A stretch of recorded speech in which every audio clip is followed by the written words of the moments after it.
Ya, bismillahirrahmanirrahim. Assalamualaikum warahmatullahi wabarakatuh. Bapak, Ibu yang saya hormati, serta teman-teman sekalian, teman-teman seperjuangan yang saya banggakan dan juga sangat saya cintai.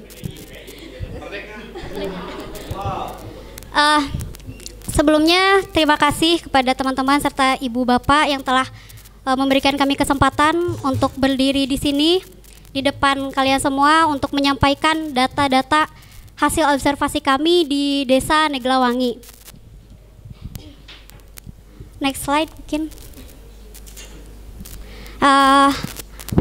Di Neglawangi sendiri kami terdiri dari 8 orang. Yang pertama saya Destia Mustikasari dari Prodi Ilmu Komunikasi, kemudian ada saudari Rizka dari Ilmu Perpustakaan, saudari Alfiani dari Ilmu Komunikasi, dari Ilmu Perpustakaan, mohon maaf.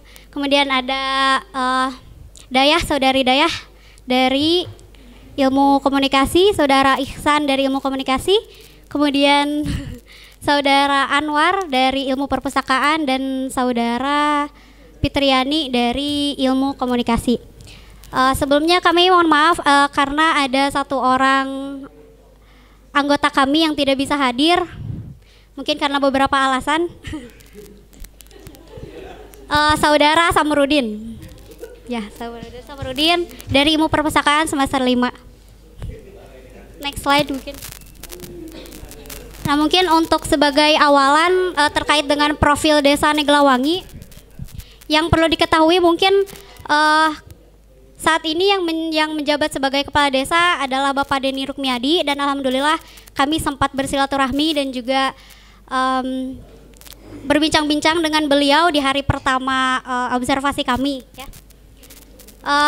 Untuk jumlah penduduk ada sekitar 4.800, yang mana jumlahnya antara laki-laki dengan perempuan sama. Ya. Dan untuk tingkat pendidikan secara keseluruhan kebanyakan warganya hanya menempuh sampai SD saja. Ya, SD.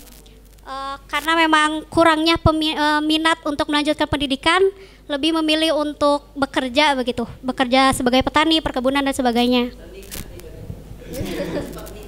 Ya, betul. Karena kan Desa Neglawangi juga termasuk ke dalam apa ya?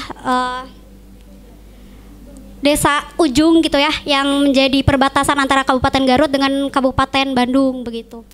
Jadi termasuk ke dalam pelosok juga gitu. Karena itu memang pendidikannya sangat kurang di sana. Kemudian untuk sekolah sendiri di sana hanya ada 1 TK, kemudian 3 SD, 3 PAUD, mohon maaf, dan juga 4 SD. Untuk SMP kebanyakan menempuh pendidikan di desa sebelah, ya, ada di Desa Santosa begitu. Terus kemudian kalau untuk SMA sendiri dari desa memfasilitasi anak-anak yang memang ingin bersekolah di Desa Ciberem gitu. Kalau untuk SMA-nya sendiri. Next slide mungkin. Nah, ini masuk ke dalam potensi dan juga permasalahan. Yang pertama dari desanya itu sendiri. Alhamdulillah kita sudah bersilaturahmi di desa ya, dan juga berbincang-bincang dengan berbagai perangkat desa, dari mulai kepala desanya itu sendiri, kasih pemerintahan dan juga bagian pelayanan, hampir datanya alhamdulillah gitu ya ada. Untuk yang pertama mungkin di desa itu ada perpustakaan desa, tetapi itu dulu gitu. Jadi sekarang tidak ada perpustakaan desa karena sebelumnya terjadi musibah angin puting beliung di sana. Dan karena itu banyak kerusakan yang terjadi, jadi sekarang hanya sisa-sisa perpustakaan saja di sana itu gitu. Kemudian untuk pojok baca di Posyandu, nah di depan kantor desa sendiri ada Posyandu. Nah di sana itu apa ya? Ketika warga ada kegiatan di Posyandu, di sana ibu-ibunya itu diarahkan untuk bisa membaca di sana, karena ada sedikitnya fasilitas di sana seperti buku-buku dan sebagainya begitu. Tetapi memang fasilitasnya yang kurang ya di sana itu. Jadi memang minat bacanya juga bisa dibilang kurang gitu ya untuk masyarakatnya sendiri. Kemudian ada KIM, Kelompok Informasi Masyarakat. Nah di desa itu kami dapatkan bahwa ada sebuah grup WhatsApp yang dimana di dalamnya itu memuat informasi-informasi yang diberikan kepada warga gitu ya, masyarakat khususnya yang memberikan informasi tersebut adalah dari desa sendiri gitu. Jadi terkait informasi dari desa, terus ketika misalnya harus ada sosialisasi ataupun informasi seputar berita di Kabupaten Bandung, nah dikirimkan melalui grup WhatsApp tersebut begitu. Kemudian untuk pengajian rutin mungkin ya, pengajian rutin di setiap masjid, alhamdulillah di setiap desa pengajian itu berlangsung gitu ya, berjalan dengan baik walaupun memang kekurangan dari segi fasilitasnya begitu Ibu Bapak.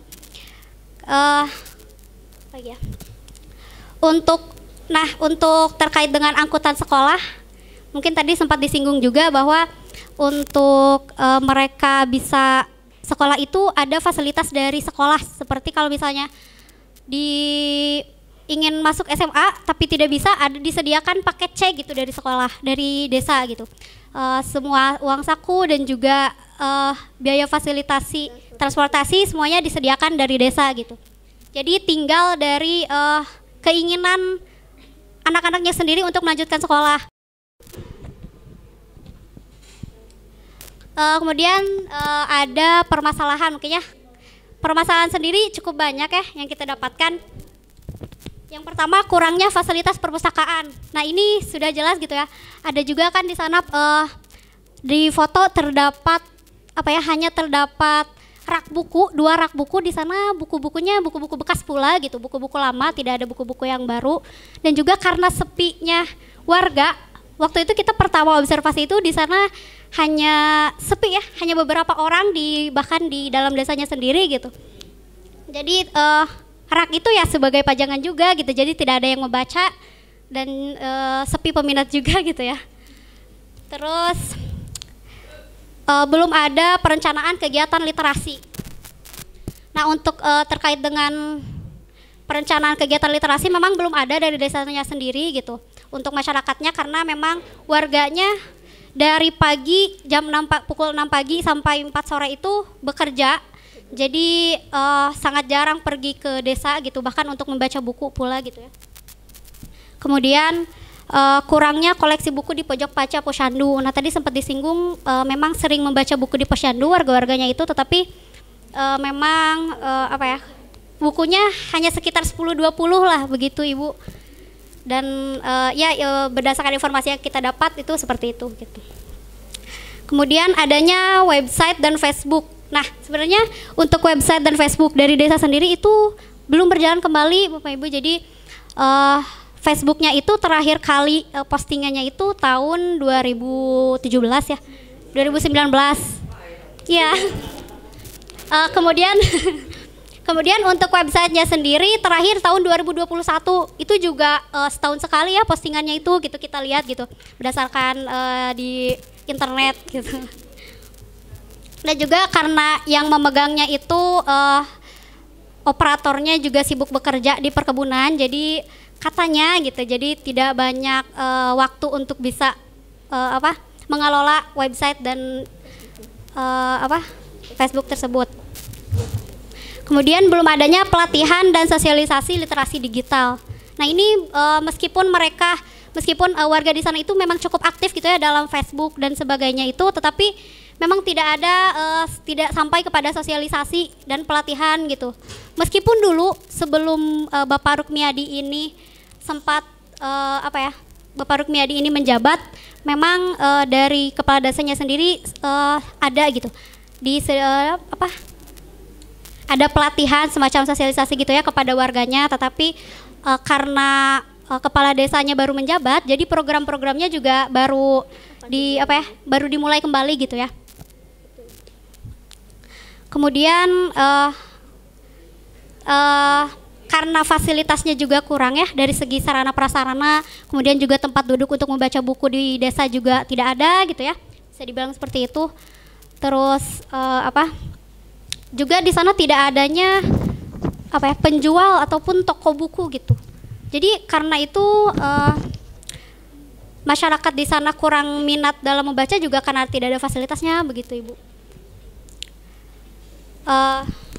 Lagi ya banyak.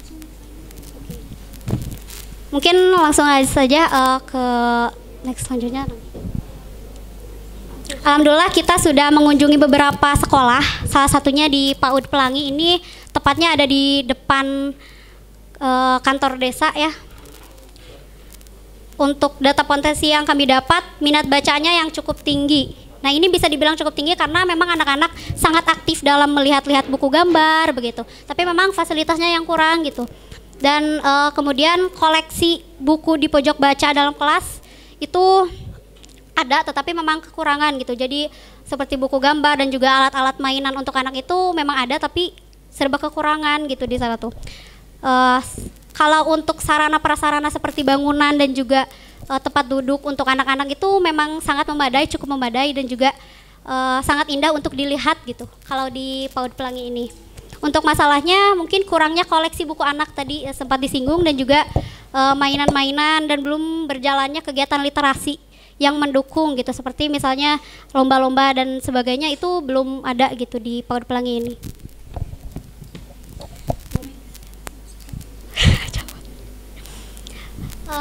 Next ya. Untuk TK Tunas Karya Sedep, ini tepatnya ada di perbatasan antara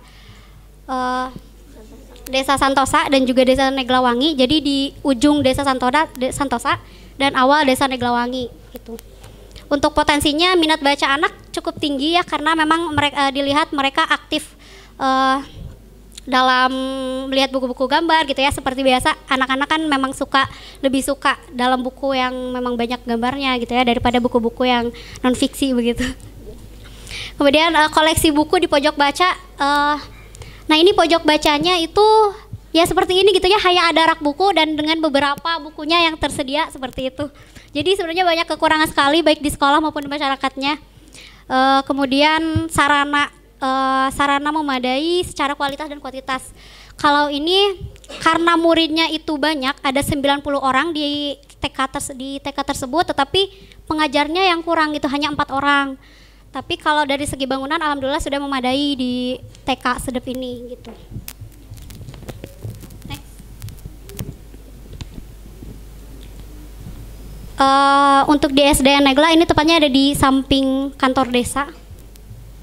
Nah ini bisa dilihat dari segi bangunan perpustakaannya, di sana ada perpustakaan tetapi tidak dipakai kembali gitu, karena memang di dalamnya sangat berantakan dan juga hampir roboh gitu, karena memang itu adalah sisa-sisa dari sisa-sisa dari musibah angin puting beliung yang 2019 dan juga karena pandemi yang hadir gitu ya, selama 2 tahun itu memang tidak dikelola kembali gitu perpustakaannya. Kemudian kalau untuk gerakan literasi di sekolah itu seperti biasa gitu ya, ada GLS, Gerakan Literasi Sekolah, yang dimana 15 menit semuanya serentak membaca buku gitu sebelum belajar mengajar dimulai begitu. Kemudian kami dapat bahwa ternyata pernah ada perpustakaan keliling yang datang setiap bulan ke SDN Negla ini, dan anak-anak juga cukup antusias dengan kedatangan perpustakaan keliling tersebut gitu ya. Kemudian untuk penyimpanan arsip sekolah itu alhamdulillah sudah digital, meskipun memang kekurangan dari sarana prasarana. Dan untuk koleksi buku, karena bangunan perpustakaannya tidak bisa ditempati, jadi koleksinya itu ada di tiap kelas gitu, di tiap kelas, dan itu pun yang mayoritas adalah buku pelajaran, tidak ada buku-buku bergambar untuk anak-anak gitu, segala kekurangan pokoknya.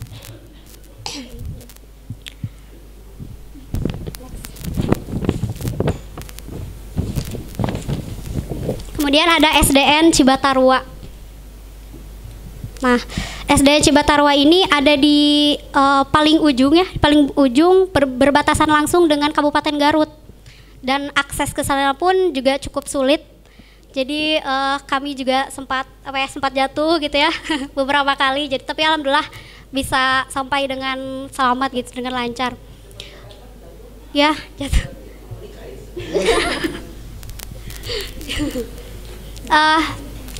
bangunan perpus sendiri di SDN Cibatarwa itu ada sebenarnya, tetapi secara kebetulan ketika kita mengunjungi SDN Cibatarwa itu sedang direnovasi perpustakaannya itu, bangunannya itu, karena atapnya juga bocor dan juga memang acak-acakan gitu ya di dalamnya itu. Tapi kalau untuk koleksi buku dan rak buku memang sudah tersedia ya, walaupun memang buku-bukunya buku-buku lama dan memang selama pandemi ini kan tidak dikelola dengan baik, jadi hanya sisa-sisa dari buku lama saja gitu. Gerakan literasi sekolah memang pada dasarnya di setiap sekolah di sana alhamdulillah ada ya. Kemudian untuk struktur kepengurusan perpustakaan ada, tetapi karena memang pandemi ya jadi tidak berjalan kembali, jadi masih belum berjalan gitu. Karena baru tahun ini melanjutkan sekolah tatap muka kembali gitu di sana tuh.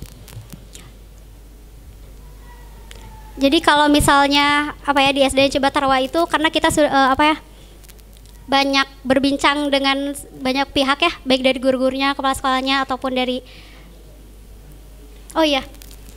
maaf, kepala sekolahnya kebetulan hari itu meninggal ya. Ya, sebelumnya meninggal, jadi kebetulan banget itu pas ke sana tuh udah meninggal baru minggu kemarin katanya. Jadi sedang berduka cita gitu di sana tuh, ya Allah. Next. Untuk SDN Papandayan sendiri ini letaknya di belakang SDN Cibatarwa. Potensinya ada ruangan perpustakaan. Nah, ini ruangan perpustakaannya seperti itu, tapi memang tidak ada tempat duduk untuk membaca, dan juga buku-bukunya buku-buku lama ya. Alat peraganya memang ada seperti globe gitu dan sebagainya, tetapi memang seada-adanya gitu, seada-ada. Dan ketika anak-anak ingin membaca itu memang lebih tepatnya harus selalu didampingi oleh guru-guru gitu, karena memang tidak teratur dalam menyimpan bukunya kembali, dan juga kemudian jadi karena itu perpustakaannya dikunci gitu, jadi supaya anak-anak tidak masuk sembarangan dan juga bisa tertata dengan rapih buku-bukunya gitu, Bu. Mungkin itu saja dulu ya dari saya. Kesimpulannya yang bisa kami sampaikan, mungkin dari segi sarana prasarana itu sangat kekurangan di SDN Neglawangi itu, baik dari bukunya, SDM-nya, ataupun keadaan di sana gitu, baik dari warganya dan juga anak-anaknya juga kurang minat dalam sekolah gitu ya, walaupun mereka hanya sebatas SD pun itu sudah bersyukur, dan juga sarana prasarana yang sedemikian rupa hanya segitu-gitunya juga mereka ya udah alhamdulillah gitu, yang penting bisa sekolah gitu cara ya. Terus kemudian kalau untuk minat baca, alhamdulillah sebenarnya ada antusias untuk mereka sendiri, hanya saja ya memang sarana prasarana itu yang kurang gitu.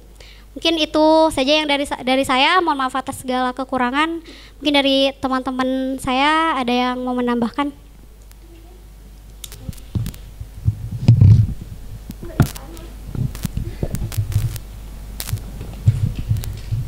Assalamualaikum warahmatullahi wabarakatuh.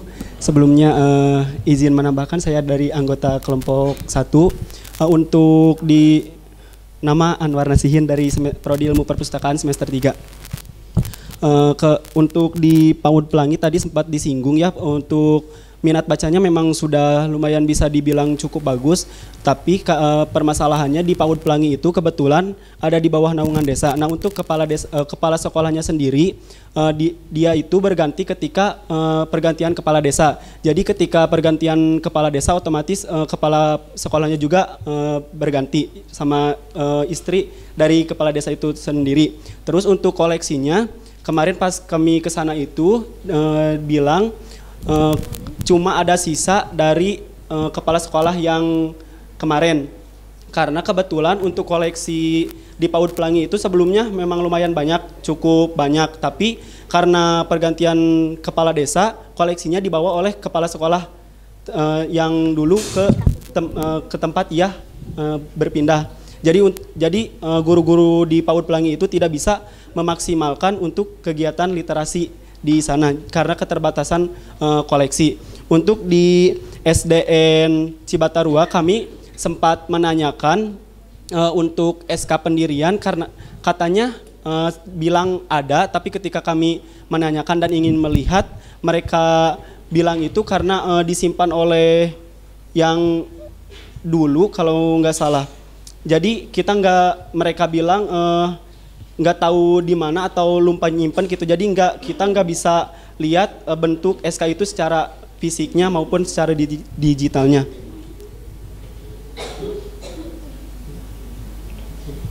Mungkin itu saja. Terima kasih. Teman-teman yang lain mau ada yang menambahkan?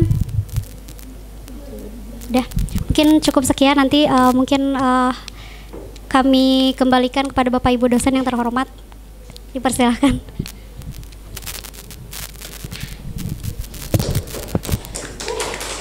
Baik, terima kasih untuk kelompok Neglawangi gitu.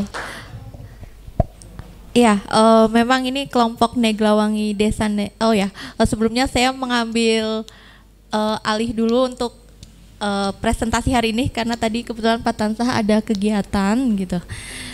Baik, ini memang Desa Neglawangi ini ya paling jauh gitu dan paling ujung, dan memang medannya itu yang paling sangat luar biasa gitu. Jadi sekali lagi tepuk tangan untuk kelompok Neglawangi ini yang begitu effortnya gitu ya untuk mengumpulkan data gitu di sana. Baik, dipersilakan Bapak dan Ibu, ada yang ingin memberikan pertanyaan atau masukan? Silakan Pak Waska. Oh, baik. Yep.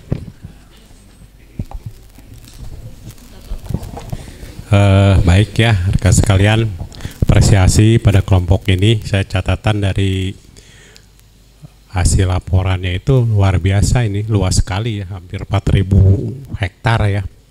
Jumlah penduduknya sangat sedikit dan berapa di situ? Dan sarjananya itu hanya 27 orang dan ada 1 orang juga pasca sarjana. Jadi dari segi SDM aja sangat kecil ya. Kemudian data dan potensi tadi sudah disampaikan beberapa, yang ada KIM, kemudian ada pengajian, kemudian juga ini juga ada angkutan sekolah ya, karena mungkin di situ sangat luas, jadi inisiatif dari Pak Camat atau Pak Lurah itu harus mengadakan angkutan sekolah ya. Kemudian juga ada PAUD Pelangi, kemudian ada Tunas Tunas Pojok Baca Anak ya. Sayangnya perpustakaannya itu hancur ya, karena puting beliung ya tadi sampaikan. Jadi seolah-olah di situ tidak ada perpustakaan ya gitu.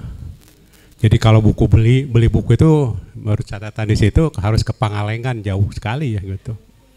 Kemudian juga belum ada kegiatan literasi, bantuan dari pemerintah juga.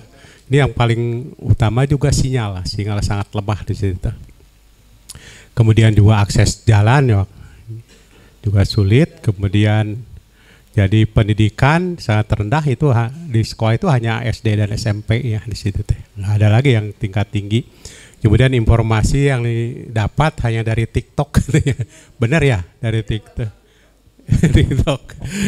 Ya karena WhatsApp juga ada, kemudian karena sinyalnya sering bermasalah, jadi tidak bisa jalan secara baik. Saya hanya memberi masukan kalau seandainya mencari gitu ya koleksi untuk pengayaan, selain dari pengayaan koleksi, terutama buku yang di luar buku paket ya, karena di situ hanya ada buku sekolahnya itu ada SD, dan buku itu sangat terbatas, ada 30 buku untuk 60 murid begitu ya. Jadi harus antri gitu kalau mau pinjam buku, apalagi ada gerakan literasi sekolah Bom. Jadi kalau misalnya harus 2 shift nih baca buku cepat gitu. Jadi 1 shift ada awal 2.30, yang taruh 30 lagi, tapi bukunya itu juga lagi gitu ya. Jadi yang sangat terbatas gitu. Jadi kalau saya dulu waktu jadi pustakawan itu, kalau mencari buku selain dari pengadaan anggaran rutin, itu ada yang disebutnya itu Yayasan Asia ya Bom, ada ya, masih ada atau tidak ya? Yayasan Asia. Ya. Masih ada nggak? udah pada hilang. Kemudian juga Coca-Cola Foundation saya pernah dapat dari Coca-Cola Foundation buku-buku berdasarkan permintaan kita gitu. Tentunya ada rekomendasi ya permintaan itu harus mungkin dari kecamatan atau dari kelurahan. Nah yang baru-baru ini adik saya itu punya komunitas namanya itu CCL, Celah-Celah Langit dalam bidang teater gitu. Dia itu membuat perpustakaan, kemudian buat perpustakaannya itu semua itu dibiayai oleh Endomat.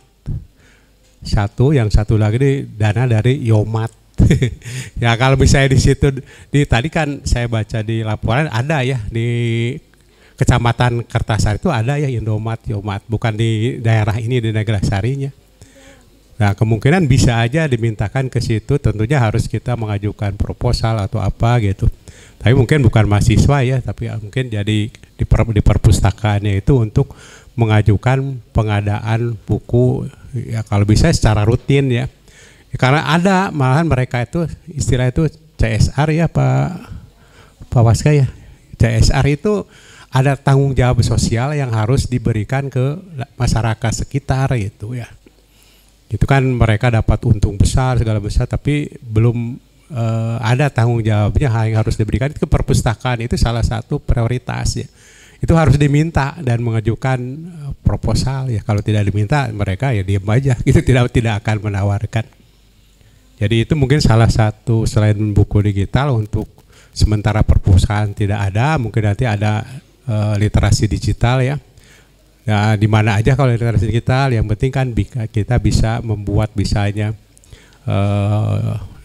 cara bagaimana menggunakan Ipusna, bagaimana kan buku sekolah teknik, buku-buku digital yang lain. Barangkali itu saja masukan dari saya. Terima kasih.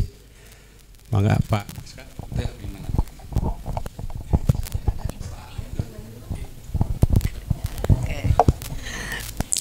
Terima kasih. Ini kelompok berapa tadi? Kelompok 1. Kelompok 1. Ibu bertanya dulu sebelum lanjut. Data primernya bagaimana? Yang di ini melalui instrumen itu kan untuk patokannya. Tes. Kalau untuk data primer sendiri kan itu dari profil desa. Dari profil desa yang kita dapatkan dari sekretaris desa ya, dari pihak kasih pemerintahan begitu. Desa. Terus dari website juga. Kemudian karena memang IG-nya tidak ada, jadi kami tidak dapat apapun gitu, tidak dapat data apapun gitu. Yang perpustakaan yang dari ini kelompok 1 ini luar biasa ya, ada 6 lokus nih yang diobservasi gitu ya, sehingga ada 6 potensi dan dengan permasalahannya. Kalau data primer perpustakaan, ini nih anak Perinfo dibikin yang instrumen itu, yang melalui instrumen. Oke, ada berarti kan? Iya, oke. Makasih. Nah ini kelompok 1 ini potensinya itu di kebijakan desa itu sudah memanfaatkan fasilitas-fasilitas umum ya menjadi kegiatan edukasi literasi ya. Tadi ada posyandu, ada di masjid, mungkin nanti bisa dikembangkan di program desa itu kan ada mingguan, ada ibu-ibu juga coba dibidik juga program-program PKK di situ, kader-kader PKK gitu kan ya. Itu banyak pelibatan di situ. Banyak pelibatan unsur-unsur terutama pelibatan masyarakat gitu ya. Dan mungkin seperti ke kelompok 3 tadi gitu ya, kalian seperti arahan dari Pak Yosal itu adalah sungguhnya membangun ekosistem gitu ya melalui kolaborasi dan peluang-peluang lah intinya ya, peluang-peluang baik internal di desa maupun eksternalnya juga gitu ya. Tadi kalau dikatakan misalnya ternyata medsos itu kurang dimanfaatkan nih, ini teman-teman dari Ilkom gitu ya untuk membangun media-media komunikasi gitu ya dengan berbagai media gitu ya, itu bisa dikembangkan. Nah kemudian pada umumnya secara umum ini persoalannya ini semua di dari 6 ini 1 perpustakaan desa, 5 perpustakaan sekolah ya, dari jenjang pra sekolah sampai ini, dan SD ya, tidak ada sekolah menengah pertamanya ya. Oke, SD tadi persoalannya itu adalah kurangnya bahan bacaan anak-anak. Nah, dan memang itu kritis itu kan gitu. Nah ini juga lagi-lagi melalui ekosistem kolaborasi tadi kan gitu ya. Di situ banyak unsur dunia usaha maupun unsur pemerintah dalam hal ini diskusi ya untuk menghadirkan perpustakaan keliling. Unsur masyarakatnya mungkin unsur masyarakatnya bisa ada gerakan wakaf buku itu kan. Ya. Terus tadi bagus di sekolah yang hancur oleh puting beliung itu dikembangkan perpustakaan-perpustakaan kelas kan. Ya, perpustakaan-perpustakaan kelas. Dan ini sebetulnya tidak berlaku hanya untuk yang perpustakaannya hancur, tapi yang perpustakaannya ada tadi dengan relatif buku-bukunya buku wajib atau buku paket. Nah, ini di kelas ini bisa dikembangkan, bahkan nanti bisa dikembangkan membuat semacam kelompok literasi pustakawan siswa, atau ada yang menamakan juga laskar literasi, banyak namanya itu. Intinya ada perwakilan dari kelas-kelas untuk mengakomodir pengembangan perpustakaan kelas. Itu bisa koleksi anak-anak di dalamnya. Tapi itu benar-benar harus dicatat.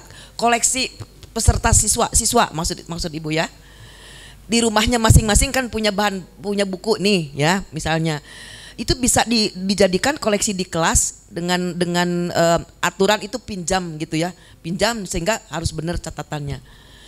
Dan itu bisa ditukar gitu dengan kelas lain tadi oleh koordinator literasi kelas gitu. Ya, bahkan di situ bisa dikembangkan selain tadi ada 15 menit membaca sebelum pelajaran dimulai, juga ada pohon garelis gitu kan. Pohon garelis itu gerakan literasi sebetulnya ya, sama gitu ya. Pohon itu dari naon atuh ya namina teh dahan ranting-ranting gitu kan, sudah dikerik gitu, itu kulitnya ya, kebayang itu ranting-ranting kan, kebayang. Nah si daun-daunnya itu pakai spotlight itu sebetulnya judul-judul buku, syukur kalau bisa sinopsis di dalamnya. Terus kan bisa juga tadarus baca misalnya, jadi yang udah baca atau storytelling atau book talk, dan itu banyak gerakan literasi sekolah. Jadi dengan kelompok membaca itu, kalau 10 siswa misalnya, per kelompoknya 10 siswa berarti 10 buku yang dibaca.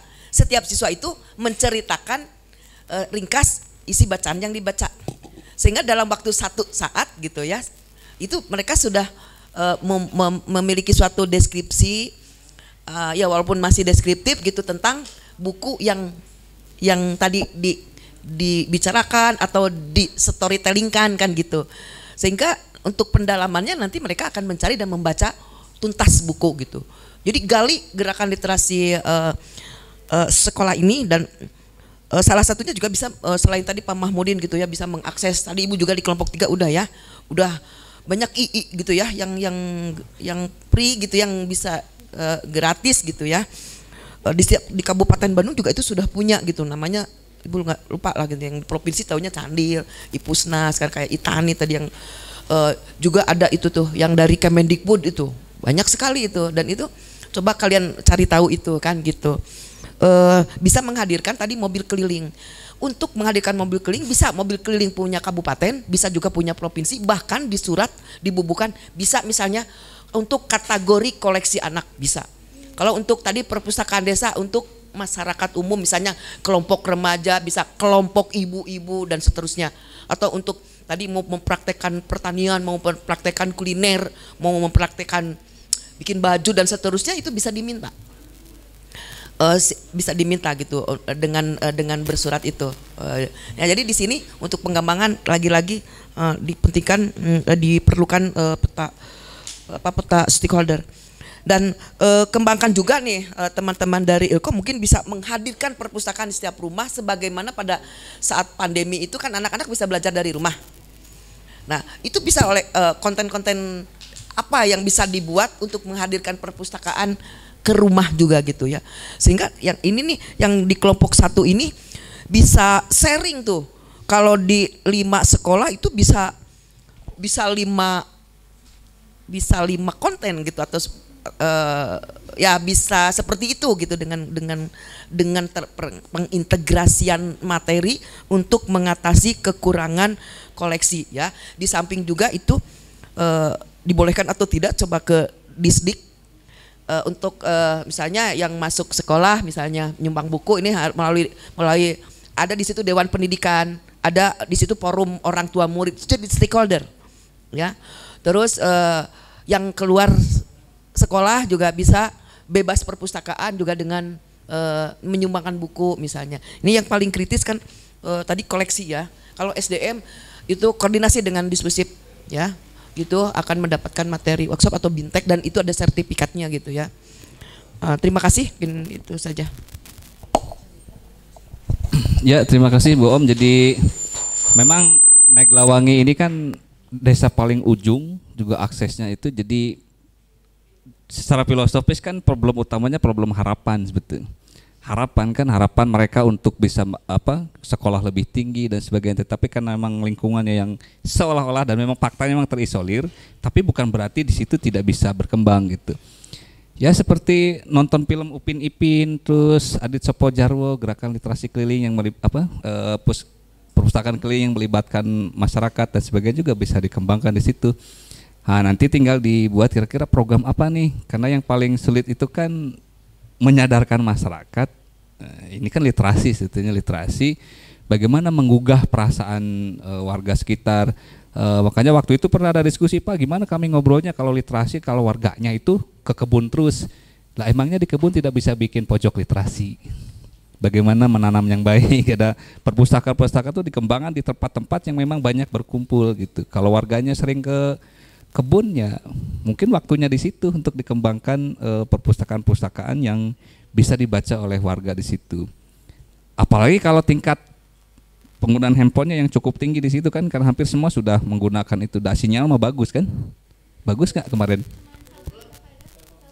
Oh, Telkomsel saja. Berarti salah satu promosinya, mari pindah ke jaringan Telkomsel gitu. Siapa tahu dibiayai sama Telkomsel. Iya, menggenggam dunia kan judulnya begitu Telkomsel kan. Ada lagi tambahan Bapak Ibu? Cukup? Cukup ya. Jadi mohon catatan-catatan, rekomendasi juga itu dicatat ya. Jadi diingat kembali. Nanti programnya akan kita diskusikan lebih lanjut dalam forum yang lebih lengkap, terintegrasi dengan wisata dan UMKM. Terima kasih. Ya, silakan ditutup. Alhamdulillah sekian yang bisa kami sampaikan. Mohon maaf atas segala kekurangan dan juga terima kasih atas kesempatannya kepada kami semua untuk berdiri di sini. Billahi taufiq wal hidayah. Wassalamualaikum warahmatullahi wabarakatuh.